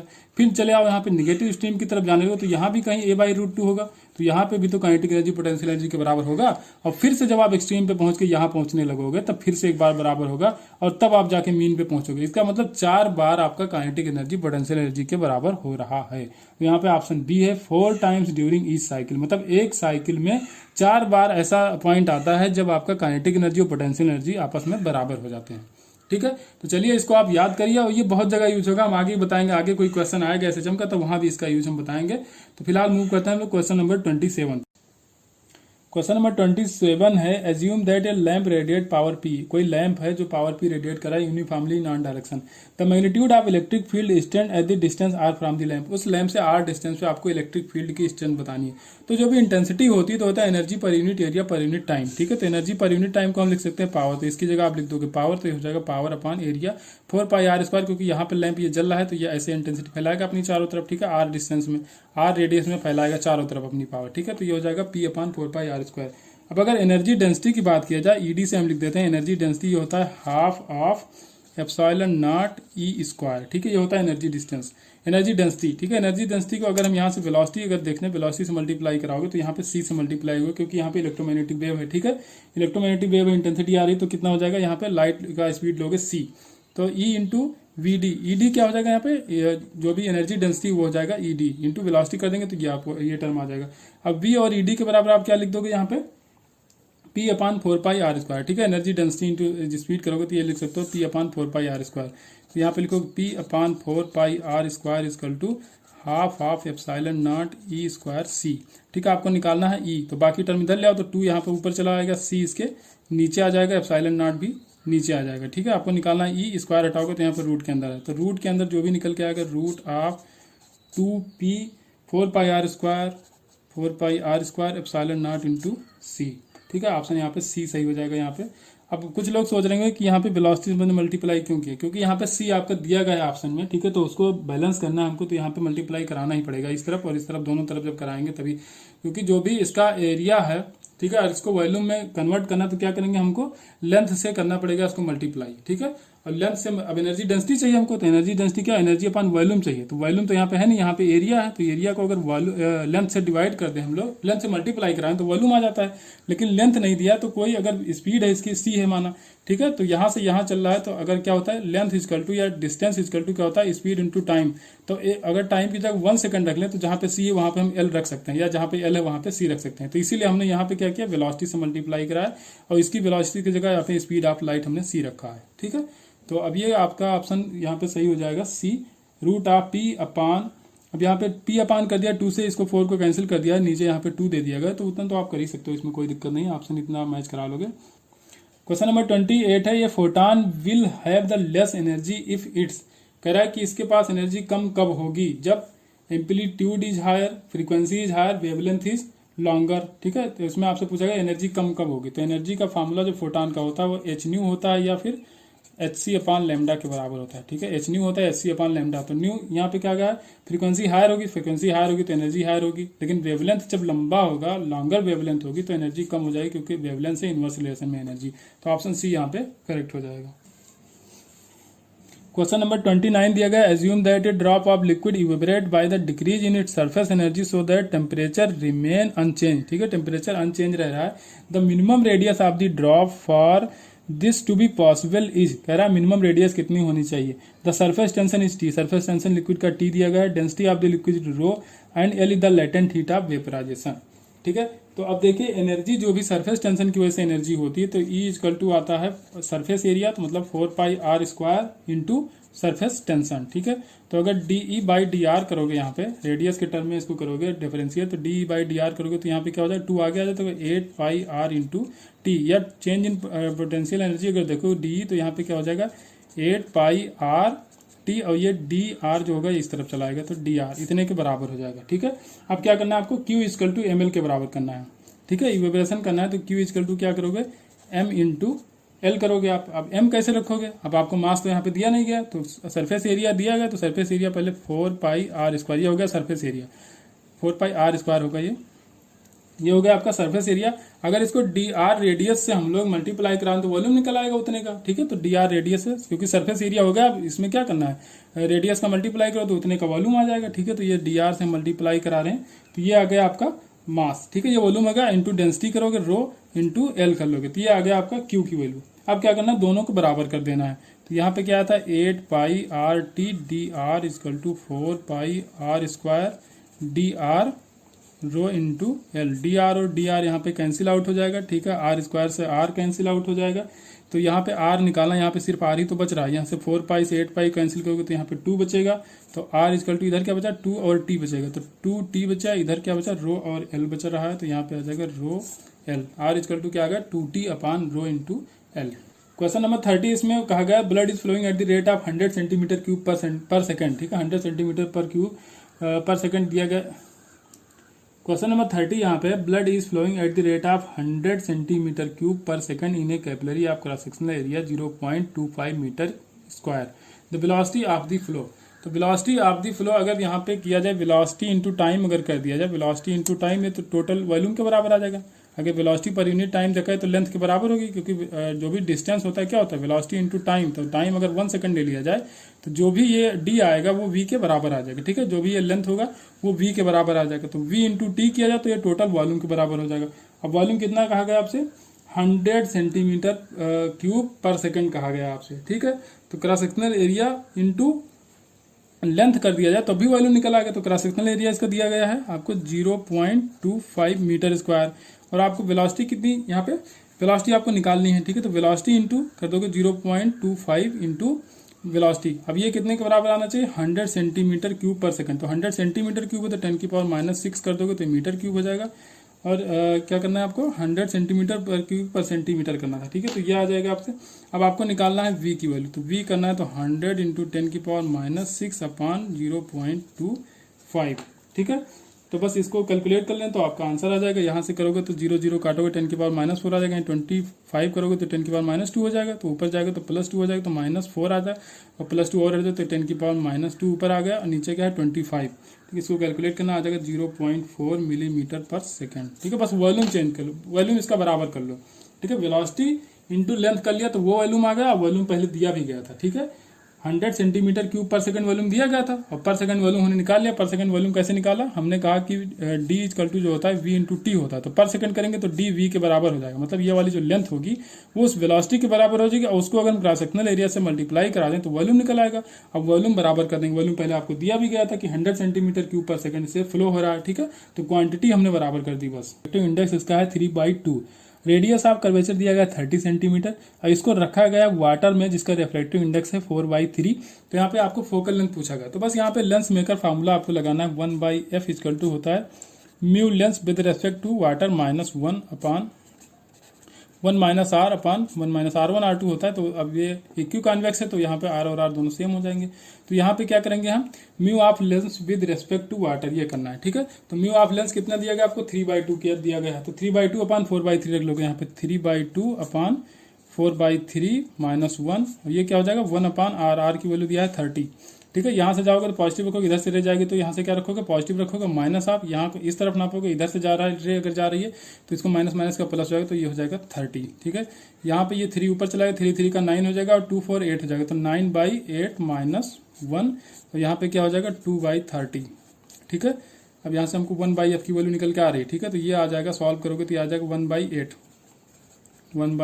2/30, ये कैंसिल आउट होगा, ये कितना हो जाएगा 4 टाइम्स, तो ये 4 इंटू 30 हो जाएगा तो 120 हो जाएगा। तो एफ की वैल्यू क्या आ गई 1/f इक्वल टू 1/120 आ गया, तो एफ की वैल्यू आ जाएगी 120 सेंटीमीटर या 1.2 मीटर, ठीक है। फोकल लेंथ कितना आ जाएगा 1.2 मीटर। क्वेश्चन नंबर 22 टेलीस्कोप का क्वेश्चन है, बहुत ही हिट क्वेश्चन है, नीट में बहुत बार आता है। टेलीस्कोप का क्वेश्चन तो लगभग हर साल पूछा ही जाता है, ठीक है। तो इसमें आपको पावर दिया गया है, ठीक है। आई पीस और ऑब्जेक्टिव पीस का पावर दिया गया है। ऑब्जेक्टिव लेंस का जो पावर है 0.5 डायोप्टर है और जो आई पीस का पावर दिया गया है वो दिया गया 20 डायोप्टर के बराबर, ठीक है।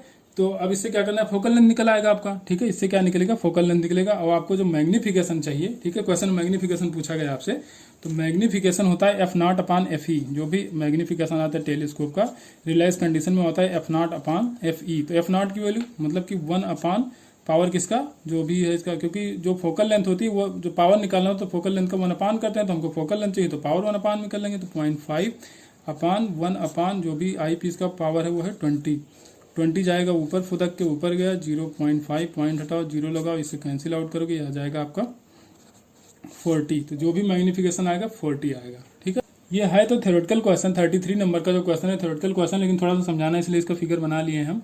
यहाँ पे कोई यो बोला गया, इसको रफ हॉरिजॉन्टल सरफेस पे रखा गया, इसमें एक फोर्स अप्लाई किया जा रहा है इन साइड में, ठीक है। इन साइड का जो सरफेस है वहाँ पे फोर्स लगाया जा रहा है। तो अब इससे पूछा गया है कि इसमें जो फ्रिक्शन लगेगा किस तरफ लगेगा, वेलोसिटी किस तरफ होगी, ठीक है। अपवर्डली इसको वर्टिकल अपवर्डली खींचा जा रहा है इसको, तो जो फ्रिक्शन लगेगा तो कहाँ लगेगा, इसकी वेलोसिटी किधर जाएगी, वेलोसिटी की वजह से फ्रिक्शन होगा कि फ्रिक्शन की वजह से इसका वेलोसिटी को वो इसमें कहा गया है, ठीक है, किधर मूव करेगा। तो देखिए जो ये आप फोर्स लगाओगे ना तो इस पर टार्क लगेगा, टार्क कितना लगेगा torque equal to R cross F. R ये हो गया ये वाली डिस्टेंस जो है और एफ इधर फोकस जो फोर्स लग रहा है, ठीक है। तो torque equal to R cross F. तो जो भी टार्क होता है तो वो एंगुलर मोमेंटम प्रोवाइड कराता है, ठीक है। वो एंगुलर मोशन कराएगा टार्क, लेकिन यहाँ पे जो फ्रिक्शन होगा तो इसको अभी से ये जब टार्क लगाओगे आप तो ये इसको घूमना चाहेगा, इसको घुमाना चाहेगा टार्क, ठीक है, इस तरफ घुमाना चाहेगा, लेकिन यहाँ पे जो फ्रिक्शन होगा तो इसको घूमने नहीं देगा, इसको आगे की तरफ बढ़ा देगा, ठीक है। तो जो इधर फ्रिक्शन लगा होगा लेफ्ट साइड में, ठीक है, क्योंकि ये किधर स्लिप होना चाहेगा, ठीक है, ऐसे घूमना चाहेगा तो स्लिप होना चाहेगा पीछे की तरफ, लेकिन फ्रिक्शनल फोर्स इसमें इस तरफ लगेगा तो इसको इधर मूव कराएगा लेफ्ट साइड में, ठीक है, लेफ्ट साइड में मूव कराएगा, फ्रिक्शनल फोर्स इधर लगेगा, क्योंकि टॉर्क आपका कहाँ लग रहा है एंटी क्लॉकवाइज लग रहा है। तो एंटी क्लॉकवाइज लग रहा है तो जो फ्रिक्शनल फोर्स लगेगा वो लेफ्ट साइड की तरफ लगेगा, ठीक है। तो यहाँ पे फ्रिक्शनल फोर्स लगेगा तो इधर की तरफ जब फोर्स लगेगा तो इधर ही की तरफ ये जो भी बॉडी होगी इधर ही की तरफ मूव करेगी, ठीक है। तो इसमें ऑप्शन जो भी पहला है आपका तो दिया गया friction force acts towards left so it will move towards left. सही बात है, फ्रिक्शन लग रहा है लेफ्ट साइड में तो ये मूवमेंट करेगा लेफ्ट साइड की तरफ। ऐसे ऑप्शन सी भी दिया गया, थोड़ा इसमें कंफ्यूज हो सकते हो। ऑप्शन सी दिया है it will move towards left so friction force act है। नहीं नहीं, ये मूव कर रहा है लेफ्ट, इस वजह से फ्रिक्शन फोर्स नहीं आ रहा है। फ्रिक्शन फोर्स लेफ्ट साइड में इसलिए लेफ्ट साइड में मूव कर रहा है, ठीक है। तो इसलिए ऑप्शन ए सही होगा, सी नहीं सही होगा। दोनों ऑप्शन लगभग मिलते जुलते हैं, तो यहाँ पे कंफ्यूजन हो सकती है कि सर ये क्यों नहीं सही होगा। तो भाई देखिए, फ्रिक्शन की वजह से मूव कर रहा है लेफ्ट साइड में, लेफ्ट साइड में मूव करने की वजह से फ्रिक्शन नहीं आ रहा है इसमें, ठीक है। तो ऑप्शन पहला यहाँ पे करेक्ट हो जाएगा। क्वेश्चन नंबर 34 है, ये बहुत बार पूछा गया है, ठीक है। आप IPMT का अनसॉल्व पेपर उठा के देखिए, बहुत बार ये क्वेश्चन पूछा गया है। इसमें कुछ नहीं करना, पहले क्या था, एक रिंग है, ठीक है, m मास की रिंग है जिसका रेडियस r है, एंगुलर वेलोसिटी ओमेगा है। इस पे कह रहा है पहले छोटे छोटे मास बाद में रख दिए गए, ठीक है।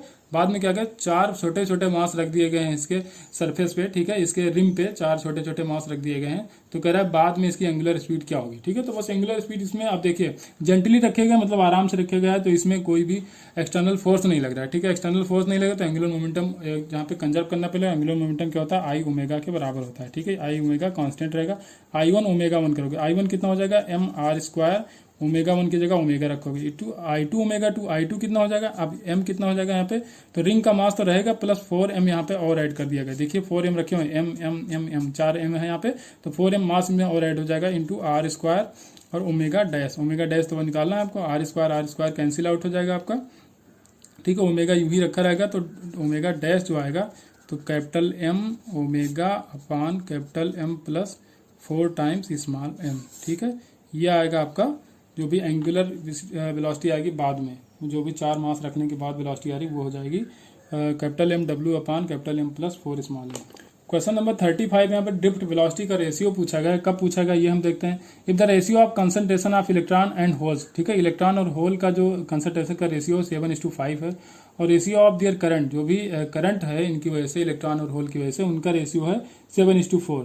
Then the ratio of their drift velocity, तो ड्रिफ्ट वेलोसिटी अगर देखा जाए तो V होता है I अपान NEA। तो क्रॉस सेक्शनल एरिया सेम है, तो यहाँ पे किस पे डिपेंड करेगा, I और N पे डिपेंड करेगा, मतलब करंट पे और डेंसिटी पे, ठीक है। अब वो होल की डेंसिटी का रेशियो दिया है, करंट का डेंसिटी दिया है, तो V जो भी होगा ड्रिफ्ट वेलोसिटी तो directly proportional to I upon N होगा, मतलब N के इन्वर्सली प्रोपोर्शनल, I के डायरेक्टली प्रोपोर्शनल। तो VE अपान VH, मतलब V इलेक्ट्रॉन की वजह से और V होल का है, तो यहाँ पे करेंगे हम IE, मतलब करंट, इलेक्ट्रॉन का करंट और होल का करंट, इसके डायरेक्टली प्रोपोर्शनल है। और इनटू अभी क्या है आपका, जो इलेक्ट्रॉन की डेंसिटी और होल की डेंसिटी इसकी इन्वर्सली प्रोपोर्शनल है, तो यहाँ पे आप करोगे NE इन्वर्स में लाओगे और ऊपर क्या करोगे NH के बराबर, ये N है ये H है, ठीक है। थोड़ा सा ध्यान रखना इसमें, ठीक है, लिखने में बहुत अच्छा लिख नहीं जा रहा है इसके से। तो यहाँ पे IE अपान IH की वैल्यू दिया 7/4, और आपको दिया NE अपान NH कितना दिया 7/5 दिया, लेकिन आपको क्या रखना है NH अपान NE रखना है, मतलब इसका उल्टा रखोगे तो 5/7 रखोगे, तो 5/7 रखोगे, 7 और 7 कैंसिल आउट हो जाएंगे, यहाँ पे बचा रहेगा आपका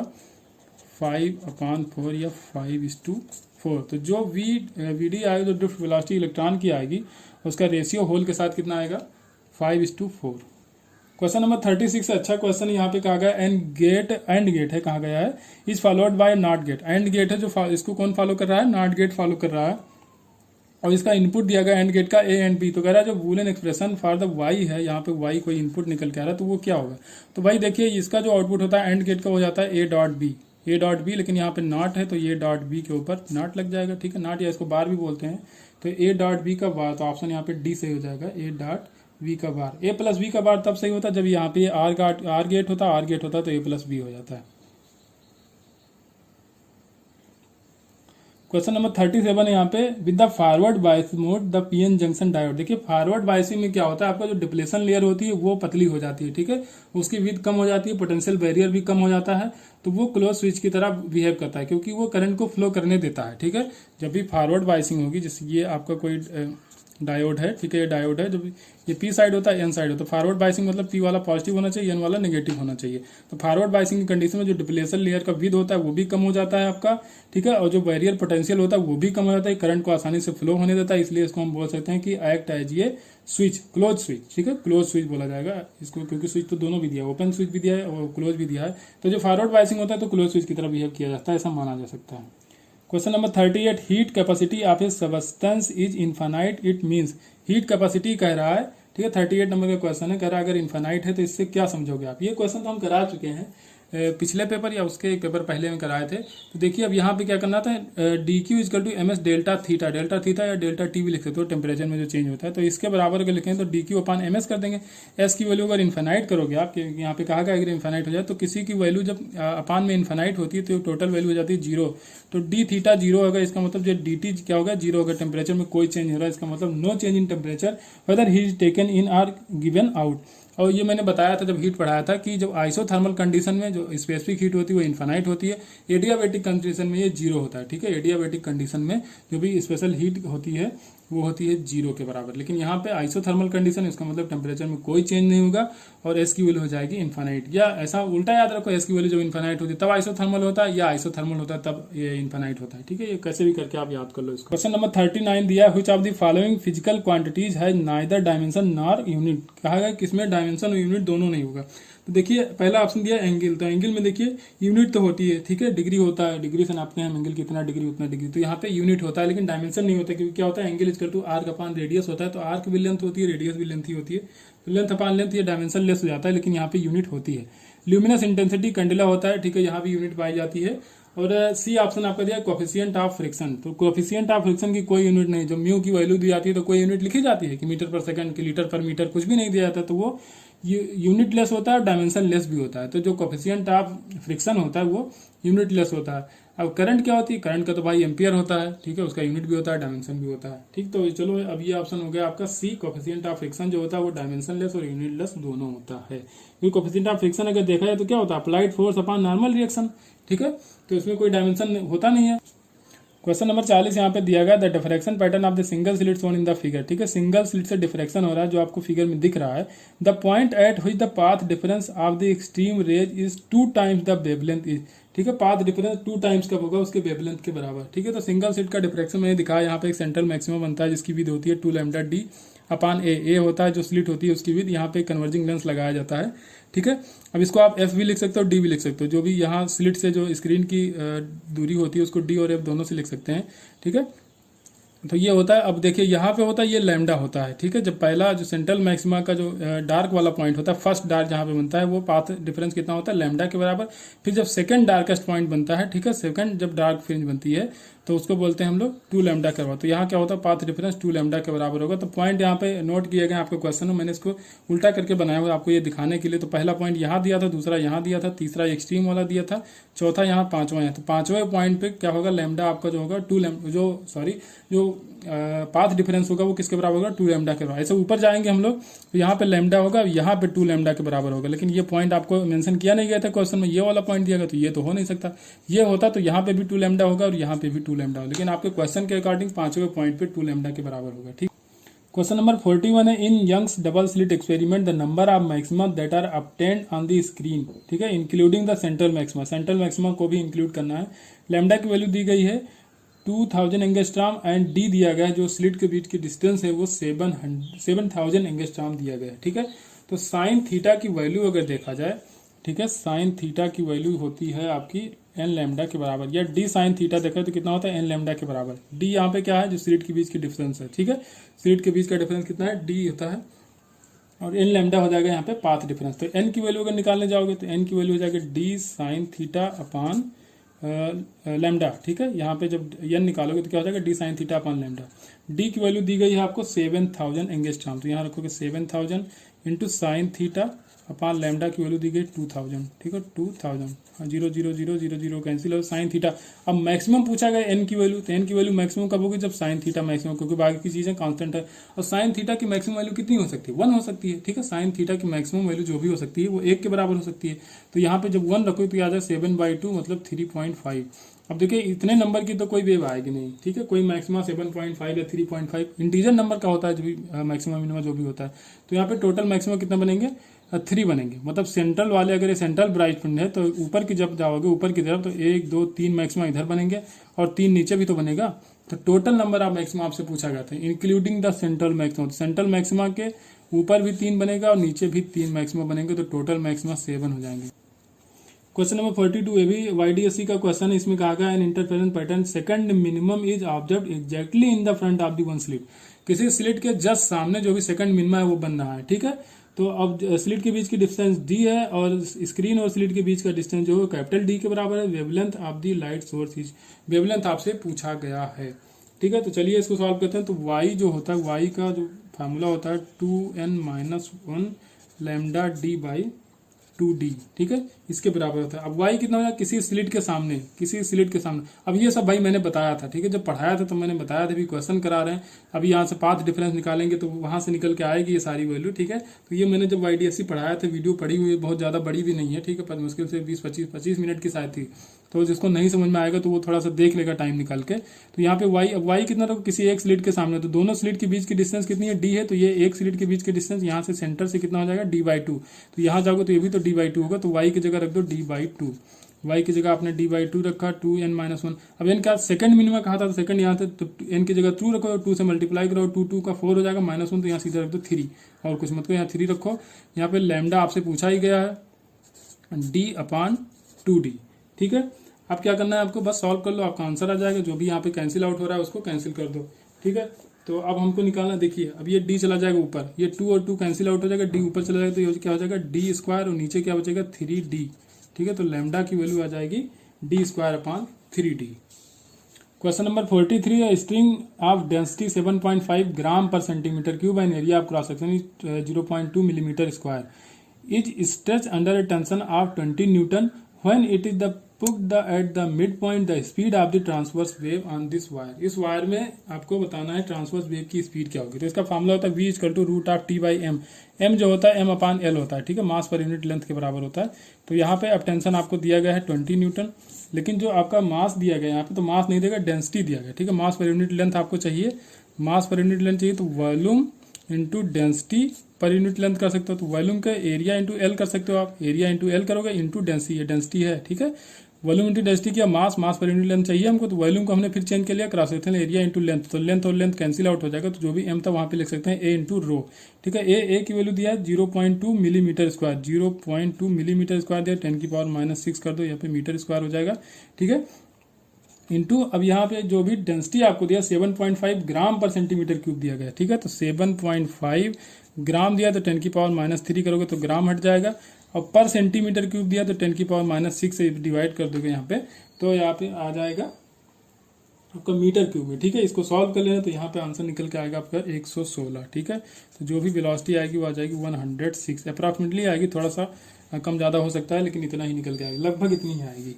क्वेश्चन नंबर 44 यहाँ पे दिया गया है, each of the two string of length 51.6 centimetre and 49.1 centimetre are tension separately by the 20 newton force, mass per unit length of the both string same and equal to 1 gram per metre, when both the string vibrate simultaneously in fundamental mode the number of beat. आपको number of beat बताना, number of beat बताने के लिए frequency का difference, frequency का formula होता है nu equal to 1/2L T into M, या आपको अगर वेलोसिटी इक्वल टू क्या होता था लैम्डा इंटू फ्रीक्वेंसी, तो फ्रीक्वेंसी क्या होता है वेवलेंथ इंटू फ्रीक्वेंसी होता है, फ्रीक्वेंसी इक्वल टू हो जाएगा इधर रहेगा v 1/λ, ठीक है, v/λ।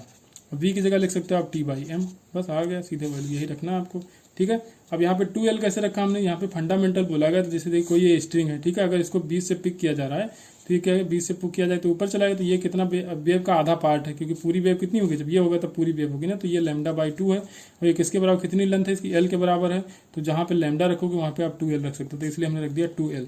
अब यहाँ पे लेंथ आपको दी गई सेंटीमीटर में, उसको मैंने चेंज कर लिया मीटर में।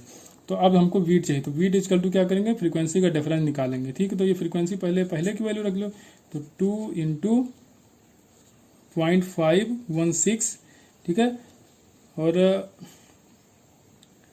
रूट ऑफ यहाँ पे दिया 20, यहाँ पे 1 ग्राम पर मीटर क्यूब दिया, तो 1 ग्राम को 10⁻³ कर लो, तो ये हो जाएगा किलोग्राम, -2 इंटू एल की वैल्यू दोबारा रखो, क्या आएगा 0.491 इंटू फिर से यही टर्म रखना है, ठीक है, 20/1 इंटू 10⁻³ ठीक है। जो कॉमन हो रहा है उसको कॉमन रख लोगे आप, ठीक है, जो वैल्यूज कॉमन आ रही है उसको कॉमन रख लो, उसके बाद इसको कैंसिल करेंगे हम लोग, ठीक है। तो देखिए अगर यहाँ से 0 हटाओ तो यहाँ क्या चला जाएगा 1000 हो जाएगा, यहाँ से पॉइंट हटाओगे, सॉरी पॉइंट हटाना, तो ऊपर 1000 हो जाएगा, ठीक है। तो यहाँ पे क्या करें 1000 को 2 से कैंसिल आउट करोगे 500 हो जाएगा, यहाँ भी हो जाएगा 500, ठीक है। अब इसमें क्या कॉमन हो सकता है, 500 दोनों में है, ठीक है, ये भी पूरा टर्म दोनों में है, तो 500 को बाहर ले लो और क्या आ जाएगा यहाँ पे रूट ऑफ 20 अपॉन, या सीधे रखो ऊपर 10 की पावर प्लस 3 रख दो, और ये बाकी यहाँ पे क्या बच रहेगा 1/516 माइनस 1/491, ठीक है। इसका एलसीएम ले लो, यहाँ 491 हो जाएगा, यहाँ 516 आ जाएगा, ठीक है, अपॉन 516 अपॉन 491 हो जाएगा इंटू 5000, और ये रूट ऑफ 20 इंटू 10 की पावर 3 आ जाएगा, ठीक है। इसको सॉल्व करोगे जब आप लोग, थोड़ा सा और अगर हम सॉल्व करके दिखाएं इसमें, तो 500 को इनसाइड अगर मल्टीप्लाई करा तो 500 यहाँ हो जाएगा, यहाँ भी 500 हो जाएगा, तो ये अप्रॉक्सीमेटली 1 के बराबर आ जाएगा।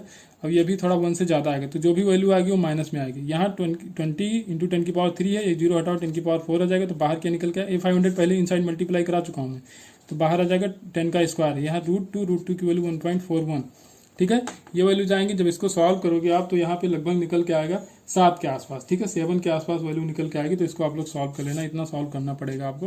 ये कैलकुलेशन बड़ी है थोड़ी सी इसकी, बस इस कैलकुलेशन वाला क्वेश्चन ही है, इसमें कोई ट्रिक नहीं लगना है, ठीक है। अब कैलकुलेशन में तो आप जैसे टाइम बचा सकते हो, बचाओ भाई, क्या कर सकते हैं इसमें। क्वेश्चन नंबर 45 यहाँ पे दिया गया 2 spring A and B are identical except that A is stiffer than B, that is K A is greater than K B. जो भी स्प्रिंग कांस्टेंट के है वो के बी से ज्यादा है। If the 2 spring are stretch by the same force, अगर सेम फोर्स से इनको स्ट्रेच किया जा रहा है तो अब इसमें रिलेशन बताना है, ठीक है। ABCD ऑप्शन दिए गए हैं चारों। तो अगर हुक्स लॉ से देखा जाए तो F इक्वल टू क्या होता है माइनस ऑफ के एक्स, मतलब F डायरेक्टली प्रोपोर्शनल टू किसके हो जाएगा, x के, ठीक है। F डायरेक्टली प्रोपोर्शनल हो जाएगा x के। यहाँ पे अब देखना है, तो अब जो भी वर्क डन होता है, वर्क डन के फॉर्म में आपका आंसर दिए गए, तो वर्क डन जो होता है तो होता है हाफ ऑफ के एक्स स्क्वायर, ठीक है, हाफ ऑफ के एक्स स्क्वायर होता है। तो F इक्वल टू के एक्स होगा, तो x की जगह पे हम क्या लिख सकते हैं, F अपान के भी लिख सकते हैं, ठीक है। यहाँ पे अगर प्रोपोर्शनलिटी ना देखा जाए तो x की जगह क्या लिख सकते हैं, F अपान के लिख सकते हैं। तो यहाँ पे जो भी अब देखें हम WA, तो WA की जगह लिखोगे हाफ ऑफ के ए एक्स स्क्वायर की जगह F अपान के ए, ठीक है, F अपान के ए का होल स्क्वायर, ठीक है। ये हो जाएगा WA। WB का ऐसे लिखोगे तो वो भी लिख दोगे हाफ ऑफ के बी, फिर F अपान के बी का होल स्क्वायर, ठीक है। अब इसमें जो कैंसिल आउट और हाफ हाफ कैंसिल हो जाएगा, फोर्स कैंसिल हो जाएगा, क्योंकि फोर्स दोनों में सेम लगेगा, कह रहा है सेम फोर्स से खींचा गया है। तो WA upon WB equal to हो जाएगा, अब देखिए के स्क्वायर होगा, तो स्क्वायर जब काटोगे तो यहाँ से स्क्वायर कटेगा, एक के नीचे बचा रह जाएगा। यहाँ पे केबी का ये केबी स्क्वायर होगा, एक केबी काटोगे तो यहाँ पे एक केबी बचा रहेगा, तो केबी फुदक के ऊपर जाएगा, केबी ऊपर गया, नीचे बच गया के।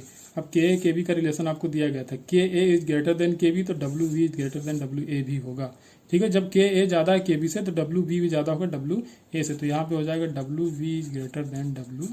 ये यहाँ पे जब के ए ज्यादा है तो क्या होगा, लेस देन 1 होगा, ठीक है, ये लेस देन 1 होगा। तो जब भी WA अपान WB होगा तो ये भी लेस देन 1 होगा, तो WB यहाँ चला आएगा, तो WA जो होगा वो WB से कम होगा, ऐसे भी कर सकते हो आप। तो पहला ऑप्शन आपका दिया गया more work is done on V, that is WB is greater then WA। तो ये रहा आपका पेपर नंबर 24। बाकी हम लोग अब नेक्स्ट पेपर जब 25 आएगा यानी कि कल, तो उसको सॉल्व करेंगे। बाकी आप लोग अपना प्यार अपना सहयोग देते रहिए हमको, हम ऐसे ही कंटिन्यू रखेंगे जब तक नीट एग्जाम नहीं होगा, ठीक है, तब तक कंटिन्यू रखेंगे। और अगर आपका इंप्रूवमेंट हो रहा है, कुछ फायदा हो रहा है, तो प्लीज़ आप लोग कमेंट जरूर करिए, उससे हमको अप्रिसिएशन मिलता है, तो थोड़ा सा काम करने में और मजा आता है, ठीक। तो चलिए इस पेपर में इतना रखते हैं, बाकी मिलेंगे नेक्स्ट वीडियो।